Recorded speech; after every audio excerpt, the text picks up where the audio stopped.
The fact that someone went to Moscow State University in the Soviet years should not, obviously, automatically disqualify them from holding a position in a U.S. administration. Nor should the fact that that person received a Lenin Personal Academic Scholarship, even if that award will have been evidence of ideological reliability as well as academic excellence. In totalitarian societies, most people go along, whatever they may actually believe. Advertisement After all, Yegor Gaidar attended the same university and won the same scholarship. Yegor Gaidar? He served in various senior roles in the early Yeltsin years, including as Minister of the Economy in 1991-92. In the course of a fair-minded obituary after his premature death, The Economist noted, last month, President Biden nominated Saule Omarova as Comptroller of the currency.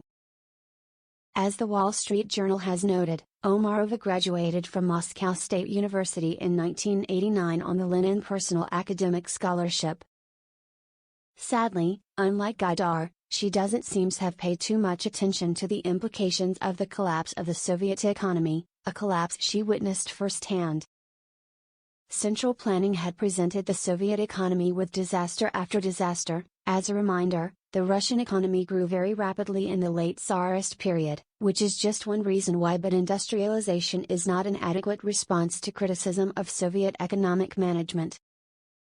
With the Soviet authorities no longer prepared to use the amount of force necessary to preserve their system from the consequences of sustained economic failure, it collapsed. Lesson: central planning doesn't work.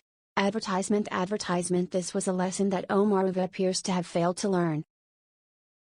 Well, there's one exception to that, and perhaps that was the lesson she learned.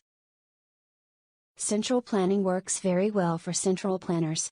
The Wall Street Journal: there is certainly a discussion to be had about Soviet maternity benefits, even if the comparison with the U.S. is less straightforward than Omarova seems to imply. But as to Omarova's point about the gender pay gap, which is not, incidentally, something that her caveat properly addresses, the reality is that while formerly women were paid the same as men, in the 1930s, pipe-smoking Joe Stalin boasted that the woman question had been solved. The reality, so far as it can be deduced from Soviet statistics, was that women were paid roughly two-thirds as much as men.